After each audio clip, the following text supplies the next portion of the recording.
நீங்கள் பார்த்துட்டு தமிழ் மிஸ்ஸா மைனாக்ஸில் வசவில்லைனா season 2 episode 9 தான் பார்க்க போகிறோம். கீத்து கேத்தினா ஸ்கூலுக்கு கொண்டு போகிறதுக்காக அவன் ரூமுக்கு வரான். கீத்து கேத்தினா ரூமை பார்த்ததுக்கப்புறம் என்னதுன்னு கேத்தினா கிட்ட கேட்கும் போது கேத்தினா சொல்கிறா, என்னன்னே தெரில, ஜியோடோ வந்து எனக்கு டெய்லியும் பரிசு அனுப்பிச்சிட்டே இருக்கான். கீத்தும் கேத்தினாவும் ஸ்கூலுக்கு போகும்போது கேத்தினா சொல்கிறா, ஜியோடோ என்கிட்ட என்ன தான் பார்த்தான்னு தெரியல, என்ன எதுக்கு லவ் பண்ணணும். டக்கு நாங்கள் ஜியோடோ வந்ததில்ல, என்ன கேத்தினா என்னோட பரிசு டெய்லியும் வந்துதா. ஜியோடோ கேத்தினா கிட்ட வரும்போது கீத்து அவன் பக்கம் இழுத்துக்கிட்டான் கேத்தினாவை. கீத்து சொல்கிறான், எதுக்கு கிட்ட வந்து பேசுகிற, கேத்தினா பயப்படுறாப்ப. ஜியோடோ சொல்கிறான், எங்களுக்கு கல்யாணம் ஆக போகுது, அதான் நான் கிட்ட பேசுறதுல என்ன தப்பு. அது மட்டும் இல்லாமல் அவன் ஒன்றும் பயப்பில்ல, அவள் கூச்சப்படுறா, அது இங்கே இருக்க ஒருத்தருக்கு தெரியலன்னு சொன்னோன்னே கீத்து சோகமாயிடுறான். அப்போ தான் மேரி ஆரனும் வந்துட்டு மேரி ஜியோடோ பார்த்து சொல்கிறா, நீ ஸ்டூடெண்ட் கவுன்சிலில் தானே இருக்கணும், உனக்கு நிறைய வேலை இருக்குது, நீங்கள் என்ன பண்ணிக்கிட்டு இருக்க. ஜியோடோவில் நீ சொன்னது தான் ஞாபகம் வருது, கேத்தினாவை நான் பார்க்கக்கூடாதுன்னு சொல்லி யாரோ எனக்கு ஸ்டூடெண்ட் கவுன்சிலில் நிறைய வேலை கொடுக்குறாங்க. வேலை இல்லை, என்ன பார்க்காத, எனக்கு எதுவும் தெரியாதுன்னு சொல்கிறான். மேரி சொல்கிறேன், உனக்கு நிறைய வேலை செஞ்சு மூளை குழம்பு போயிடுச்சுன்னு நினைக்கிறேன், அதனால தான் இப்படி பேசுகிற. ஜியோடோ சொல்கிறான், எனக்கு நிறைய வேலை கொடுத்தாலும் கேத்தினாவை நான் பார்க்கறத யாராலையும் தடுக்க முடியாது. சோஃபியாவும் மரியாவும் ஓடி வந்து கிளாஸுக்கு லேட் ஆகிடுச்சின்னு சொன்னோடனே எல்லோரும் ஓடி போகிறாங்க. சாயங்காலம் ஆகிடுச்சி, கேத்தினாவால் முடியல, சோர்ந்து போயிட்டா. கீத்தில் நம்ம லீவில் வீட்டுக்கு போகலாமான்னு சொல்லும் போது கேத்தினா ஒத்துக்கிறா. கீத்து கேட்குறான், மேத்திக் அகாடமி முடிச்சதுக்கு அப்புறம் என்ன பண்ண போகிற சிஸ்டர். கேத்தினா சொல்கிறேன், நான் இன்னும் முடிவு பண்ணல. கீத்து சொல்கிறான், நான் சொல்லியிருந்தாங்களே மேத்திக் அகாடமி முடிச்சதுக்கப்புறம் டிபார்ட்மெண்ட் ஆஃப் மேத்திக்கில் வேலை செய்யணும். கேத்தினா சொல்கிறான், நான் மந்திரத்தில் சிறந்தவ இல்லை, படிப்புலாம் அந்த அளவுக்கு கிடையாது, அப்படி இருந்தோம் ஏதோ தெரிஞ்சவங்க மூலியமாக நான் ஈஸியாக போய் டிபார்ட்மெண்ட் ஆஃப் மேத்திக்கில் சேர்ந்துட்டேன். இந்த நாட்டிலேயே முக்கியமான இடத்துல வேலை பார்க்குறேன்றது எனக்கு சரியாக படலை. கீத்து சொல்கிறான், இன்னும் நேரம் இருக்குது, பொறுமையாக முடிவெடு. நீ ஜியோடோவை கல்யாணம் பண்ணிக்க போறியான்னு கேட்கும் போது கேத்தினா சொல்கிறா, இதெல்லாம் வாய்ப்பே இல்லை, என்னாலாம் அரண்மனையில் வாழ முடியாது. கீத்து சொல்கிறான், எனக்கு தெரிஞ்சு நீ ஜியோடோவை கல்யாணம் பண்ணிக்கிறது தான் நல்லது.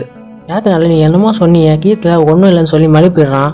அதுக்கப்புறம் கேத்தினா லீவில் அவள் வீட்டில் போயிட்டு தோட்ட வேலையை பார்த்துக்கிட்டு இருக்கா. கேத்தினா வேலை செய்கிறது அவங்க அப்பாவோ தோட்டக்காரரோ அங்கேருந்து பார்க்குறாங்க. கேத்தினாவோட அப்பா சொல்கிறாரு, கேத்தினா வீட்டுக்கு வந்தால் போதும், இந்த வீடே பிரகாசம் ஆகிடும்னு சொல்லும் போது தோட்டக்காரர் ஒத்துக்கிறாரு. கேத்தினா நினைக்கிறேன், இந்த காய்கறியை போய் கீத்துக்கிட்ட காமிக்கலாம். வீட்டுக்குள்ளே போய் கேத்தினா கீத்தை கூடும் போது அப்போ தான் கேத்தினாக்கே புரியுது, நம்ம வீட்டை அழுக்காக்கிட்டோம். அப்போ தான் அவங்க அம்மா வராங்க. கேத்தினா அவங்க அம்மா பார்த்தோன்னே எஸ்கேப் ஆகலான்னு பார்க்குறா. அவங்க அம்மா விடலை. கேத்தினாவை பிடிச்சி சாயங்காலம் வரைக்கும் திட்டுறாங்க அவளை. சாயங்காலம் வரைக்கும் கேத்தினா திட்டு வாங்கிட்டு கீத்து ரூமுக்கு வந்து திறந்து பார்க்குறா. கீத்து ரூமில் கீத்தை ஆளை காணோம். அதுக்கப்புறம் கேத்தினா தூங்கி நிற்கும் போது ஆன் எழுப்புறா. கீத்தை காணும்னு சொன்னோடனே கேத்தினா அவங்க அம்மாவை பார்க்கும் போது அவங்க அம்மா ஒரு லெட்டர் கொடுக்குறாங்க. கேத்தினா அந்த லெட்டரை படித்து பார்க்குறா. அந்த லெட்டரில் என்ன போட்டிருக்குன்னா, இந்த குடும்பத்தில் இருக்கிறதுக்கு நான் தகுதியே இல்லாதவன், அதனால் நான் வீட்டை விட்டு போகிறேன், என்னை யாரும் தேடாதீங்கன்னு போட்டிருக்கு. கேத்தினா அம்மா சொல்கிறாங்க, இந்த லெட்டரை படித்து பார்த்ததுக்கப்புறம் எல்லார்கிட்டையும் நான் விசாரித்து பார்த்தேன். நான் விசாரித்து பார்த்ததில்ல, கீத்து ஒருத்தர்கிட்ட பேசினதுக்கப்புறம் சோகமாயிடுறானா. கேத்தினால அது யாருன்னு கேட்கும் போது கேத்தினாவோட அம்மா சொல்கிறாங்க, அது நீ தான். கேத்தினால ஆமாம், கடைசியாக நான் கீத்துக்கிட்ட பேசும்போது கூட சோகமாக தான் இருந்தான். கேத்தினாவோட அம்மா சொல்கிறாங்க, நீ கீத்துக்கு நிறைய தொல்லை பண்ணியிருக்க, அதனால தான் அவன் வீட்டை விட்டு போயிருக்கான். கீத்துக்கு நல்ல மனசுனால தான் அதை வெளிப்படையாக சொல்ல மாட்டான். கேத்தினால இப்போ என்ன பண்ணுறதுன்னு கேட்கும் போது கேத்தினாவோட அம்மா சொல்கிறாங்க, கீத்துக்கிட்ட போய் மன்னிப்பு கேளு, இதுக்கு மேலே நான் தொல்லை பண்ண மாட்டேன்னு சொல்லும் போது கேத்தினால நான் கண்டிப்பாக அவங்ககிட்ட போய் மன்னிப்பு கேட்குறேன்னு சொல்கிறா. அதுக்கப்புறம் கேத்தினா வேலைன்ஸ்லாம் மீட்டிங் போடுறாங்க. ஒரு வேலைன்னு சொல்கிறா, நம்ம எதுக்கு மீட்டிங் போடுறோம், அவங்ககிட்ட போய் மன்னிப்பு கேட்டால் பிரச்சனை முடிஞ்சுது. இன்னொரு வேலைன்னு சொல்கிறா, அவங்ககிட்ட போய் எப்படி மன்னிப்பு கேட்குறது, நம்ம ஏன் பரிசு கொடுக்கக்கூடாது. இன்னொரு வேலைன்னு சொல்கிறா, முதல்ல கீத்து எங்கே இருக்கானே தெரியல, முதல்ல போய் கண்டுபிடிங்க. கீத்துனா பொட்டியெல்லாம் எடுத்துகிட்டு கீத்தை கண்டுபிடிக்க கிளம்பிட்டா. ஜியோடோ சொல்கிறான், நானும் உன் கூட வரேன். ஆன் கேட்குறா, கீத்து எங்கே இருக்கான்னு தெரியுமா. கேத்தினால முழிக்கிறா. ஆன் சொல்கிறா, கீத்து எங்கே இருக்கானே தெரியாமல் பொட்டியில் எடுத்துட்டு கிளம்பிட்டீங்களா. ஜியோடோ சொல்கிறான், நம்ம லானா கிட்ட போய் உதவி கேட்கக்கூடாது. லானா கிட்ட போயிட்டு கீத்து காணாமல் போன விஷயத்த சொன்னதுக்கப்புறம் லானா சொல்கிறா, புரிஞ்சு போனவங்களை கண்டுபிடிக்கிறதுக்காகவே ஒரு பொருளை நான் செஞ்சேன். ஆனால் அந்த பொம்மையை எடுத்து காமிச்சு, இவன் பேர் தான் அலெக்சாண்டர். அலெக்சாண்டர்கிட்ட கீத்தோட ஒரு பொருளை கொடுங்க, அம்மாவை பிடிச்சி அவன் எங்கே இருக்கான்னு கண்டுபிடிச்சிருவான். கேத்தினா வீட்டுக்கு போனதுக்கப்புறம் ஆன் வந்து கீத்தோட முக்கியமான பொருளை கொடுக்குறா. ஆன் சொல்கிறான், இந்த பொருளை யாரும் தொட விட மாட்டார் கீத்து. கேத்தினா அந்த பெட்டியை திறந்து பார்த்ததுக்கப்புறம் கேத்தினா பர்த்டே கொடுத்த எல்லா கிஃப்ட்டும் அதில் இருக்குது. கேத்தினா கீத்தோட பொருளை எடுத்துன்னு போய் டிபார்ட்மெண்ட் ஆஃப் மேஜிக்கில் இருக்க லானா கிட்ட கொடுக்குறா. அப்போ தான் கேத்தினா ஜெஃப்ரியை சந்திக்கிறா. கேத்தினா கேட்குறா, நீங்கள் என்ன இங்கே பண்ணிக்கிட்டு இருக்கீங்கன்னு. ஜெஃப்ரி சொல்கிறான், தெரிஞ்சு போன விஷயத்த கண்டுபிடிக்கிறதுக்கு ஒரு மேஜிக் டூலை செய்ய சொல்லி நான் சொல்லியிருந்தேன், ரெடி ஆகிடுச்சான்னு கேட்க தான் வந்தேன்னு சொல்லும் போது லானா சொல்கிறா, கேத்தினா நீ பயன்படுத்த போறீங்கள அலெக்சாண்டர், அதை பற்றி தான் ஜெஃப்ரி பேசுகிறாரு. கேத்தினால நீங்கள் தான் அந்த பொருளை செய்ய சொன்னீங்களா, உங்களுக்கு முன்னாடி நான் அந்த பொருளை யூஸ் பண்ணுறதுக்கு என்னை மன்னிச்சிருங்கன்னு சொன்னோன்னே ஜெஃப்ரி சொல்கிறான், பரவாயில்ல இருக்கட்டும், உன் மூலியமாக அந்த பொருளை நான் டெஸ்ட் பண்ணி பார்த்துக்கிறேன். கீத்தோட பொருளை லானா எடுத்து அலெக்சாண்டர் கிட்ட கொடுக்குறா.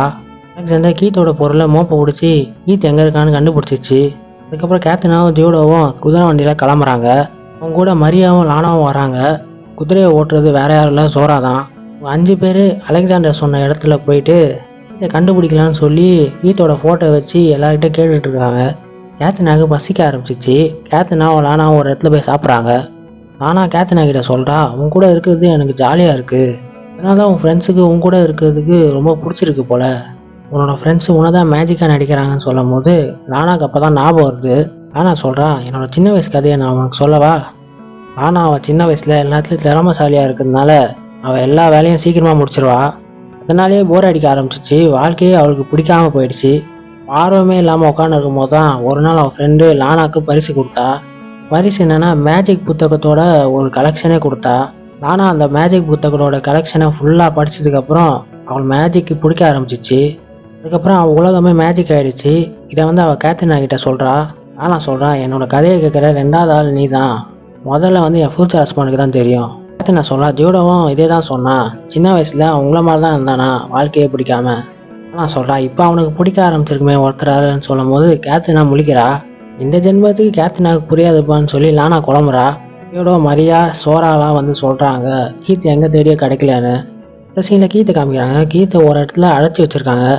கீத்து நான் எப்படி இங்கே வந்தேன்னு சொல்லி நாவை பற்றி பார்க்குறான். கீத்து கேத்தனாக ஸ்வீட் வாங்கிட்டு வரும்போது ஒரு பொம்பளையை பார்க்குறான். அந்த பொம்பளை கீத்துக்கு தெரிஞ்சிருக்கு. கீத்து கேட்குறான், உனக்கு என்ன வேணும்? அது வரைக்கும் தான் கீத்துக்கு ஞாபகம் இருக்குது. அப்போ தான் 2 பேரும் உள்ளே வராங்க. 2 பேரில் ஒருத்தன் தான் கீத்தோட அண்ணன். கீத்து அவன் அண்ணனை பேரை வச்சு கூப்பிட்டதுனால கீத்தோட அண்ணன் சொல்கிறான், எவ்வளோ தைரியம் தான் அவனுக்கு மரியாதையே இல்லாமல் உன் அண்ணனை பேரை வச்சு கூப்பிடுவேன். நீ பணக்காரன் ஆகிட்டேன்னு திமுறா, என்னெல்லாம் பார்த்தா கேவலமாக தெரியுதான்னு சொல்லி கீத்தை அடி அடின்னு அடிக்கிறான். அதோட எபிசோட் முடியுது. இந்த வீடியோ லைக் ஷேர் கமெண்ட் பண்ணுங்கள். சேனல் புதுசாக வந்தீங்கன்னா சப்ஸ்கிரைப் பண்ணுங்கள். அப்போ தான் நான் போகிற எல்லா வீடியோ நோட்டிஃபிகேஷன் வரும்.